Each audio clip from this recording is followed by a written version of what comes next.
to interior details, right? So in this lesson, we're going to talk about adding your 3D shapes, right, from 3D Warehouse and anything you want to create in your own. I mean, don't be held or locked into just pulling from 3D Warehouse. If you want to spend the time and design the furniture, that's amazing. Or what I do, if you want to pull something from 3D Warehouse and then modify it, right, that'll save you a ton of time, right? So let's dig back in, right? So we previously, added this couch. Looked at a little bit of scale, right, for this couch. We learned that the size of the model isn't always going to be perfect, right? Sometimes it's just going to be massive for whatever reason. So we need to, use a reference and scale it down, and in the model, and make it the appropriate size. We can use the provided person as a good scale and reference to help lay out our rooms and get a good sense of balance and form. All right, so I'm going to dig into actually adding in doors and windows, and then we can also, dig a little deeper into interior details. Looks like I'm a little stuck here. All right, so let's dig in. So I need to get a door. So what I'm going to do is I'm just going to, follow the steps, put a door, right? And so now that's a super basic search, right? And so let's check out the results that we get. So, sometimes you will, under products, get a good quality model. You can actually read the names. If it looks like it's an actual designer or a company, you might have a better quality, like this French door right here. So this might be, we need a front door. Let's get a front door. Okay. There we go. So a little fancier. Front doors are generally wider. A little fancier because they provide a little bit more detail. Visual interest, improves the frontage of your home. So let's see what we have. If you don't like anything, we can, click on models. You might get a higher quality model. Let's see. Let's go with this modern front. I'm thinking that tiny homes are, a more modern design. So we're going to go with a more modern door. So that's going to load right in. Let's see. So you always want to give it a minute, and it pops in. So now, one thing you should immediately notice, you should be saying, Phil, this move icon is not connected to the actual model, and you'd be right. Right? See the move arrow and the distance there is between the move arrow and the door? That's a problem, right? It's a problem because it's not precise. You always want to be precise with Sketchup. So what you want to do is you want to come in here and really dig in, right? Right? So notice how there's that corner. It says corner up front. We actually want end point. We don't want the corner of the group. We want the end point. That's the physical model. One thing we also can see is that this model is bigger than our cutout. So what we can do is we can do one of two things. We can measure the model, right? We can measure the model and update and push and pull, or we can place the model and just move the walls as needed. Now, I'm going to measure the model because we want to keep it centered. So let's see how that plays out. So we go to tape measure, zoom in on remember, wherever you put your mouse, it'll zoom to. Zoom into that corner, 1. Zoom into the other corner, kind of orbit. Remember, hold down that scroll wheel, 2. So it's 4, 1, and 3, 16. You can probably just do 4. And the rest will go into the wall, which should be acceptable. Right, so what is our current width? 2'6". We need 1 foot 6 inches. So let's go left. So half of that, what is that?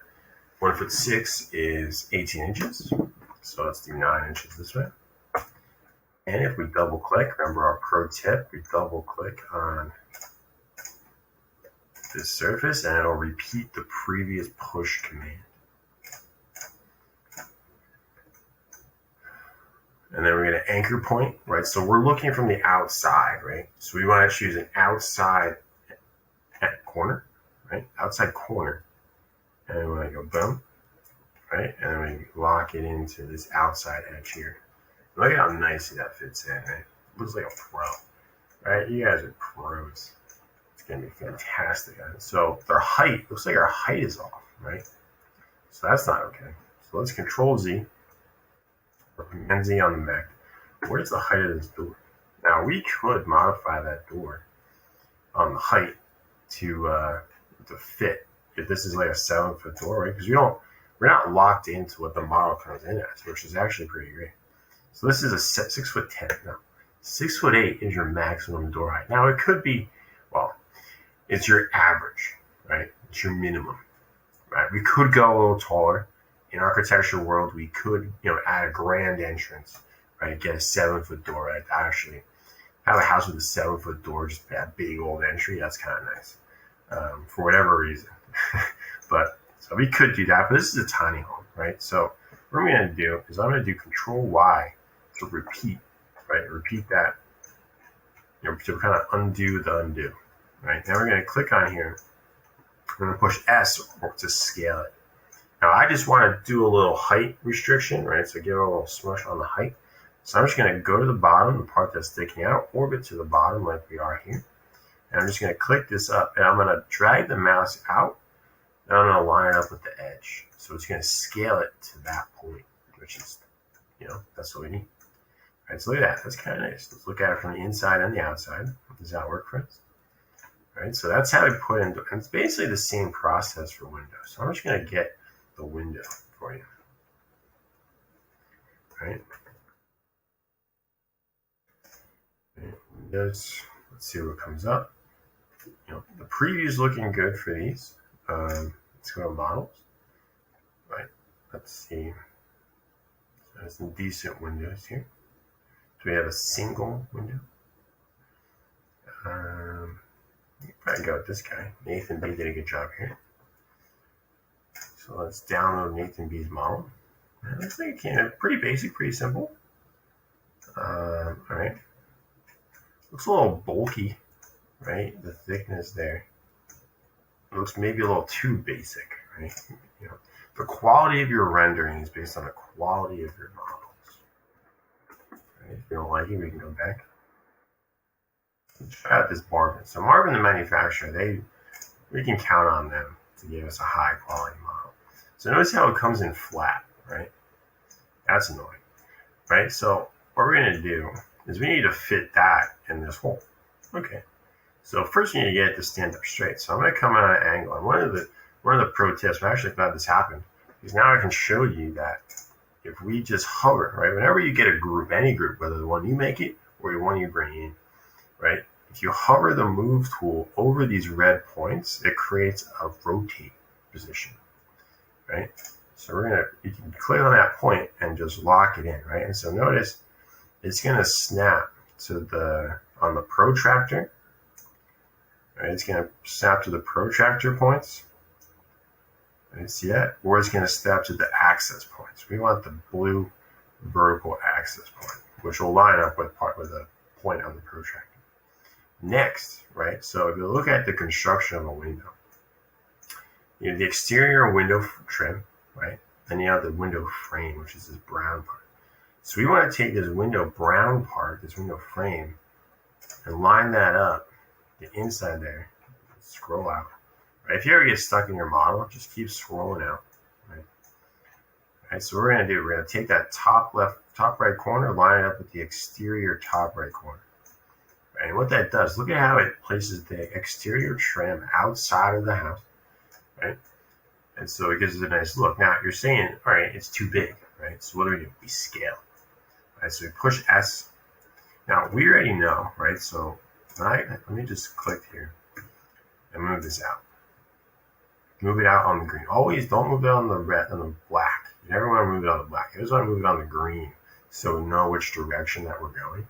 Right? If we don't follow the guides, that's the axes, I should say, the green, the red, the blue.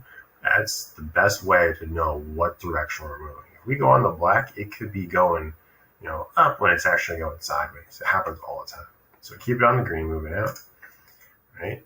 So when we push S, right, Notice how the green blocks don't come up, right? So that's because sometimes they'll lock these models. So we have to explode. Click on it again, right? Push S, there we go. So now it comes up. So if you ever push S on a model and it doesn't bring you these green scaling blocks, it's because you have to explode the model out so you can edit it.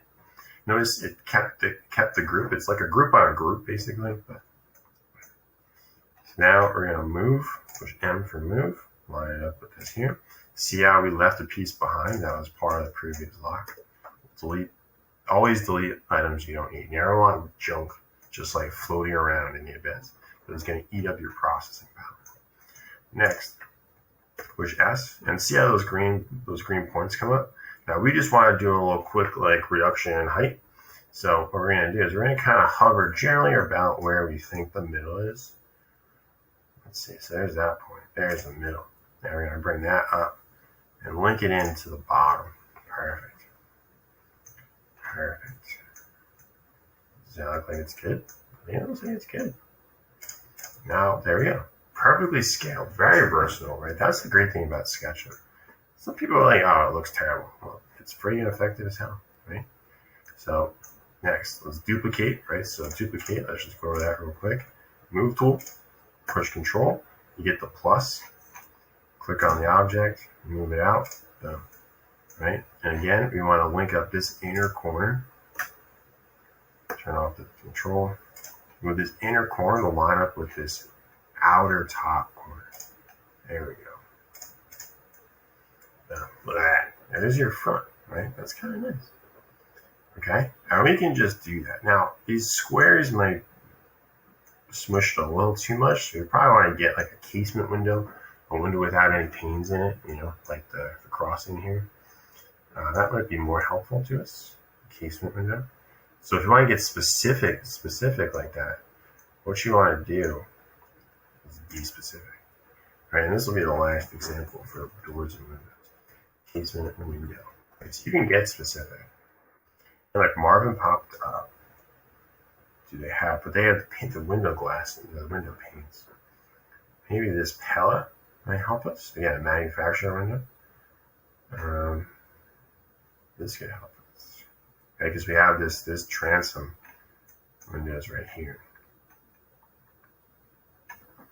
And we'll pull that for the transom down.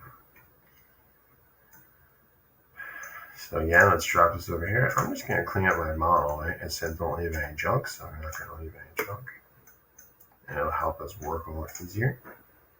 So again, it comes in flat. And we should probably, if the other one came in locked, this one probably comes in locked. We're going to explode. We're going to rotate. Good. Turn it up on its side. Orbit it around. Take the window frame box. So now we have a couple things. Window trim, window frame. I'm going to go here. Line that up, that inner top corner with here, this outer, and then we're just going to scale that to fit the space. So scale, we're going to pull it out to that edge. We're going to find the middle. See how it just kind of orbit. Here's that, and then move here. See how it says blue scale about opposite point? Well, blue scale tells us it's on the blue axis. See how it looks? And that kind of confirms that it's vertical. Right? And then we just kind of bring it up. See how it kind of gets weird? That's because it's snapping to a point. Again, that kind of jumped out. That happens sometimes.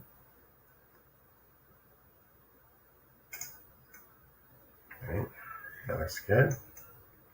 Still a little bit below, so let's maybe look from the inside edge. There we go. Inside looks a little better. Less conflict of point reference. All right. So that's that. That's that. That looks kind of nice. All right. So last, let's delete the junk we don't need. Let's try casement window again.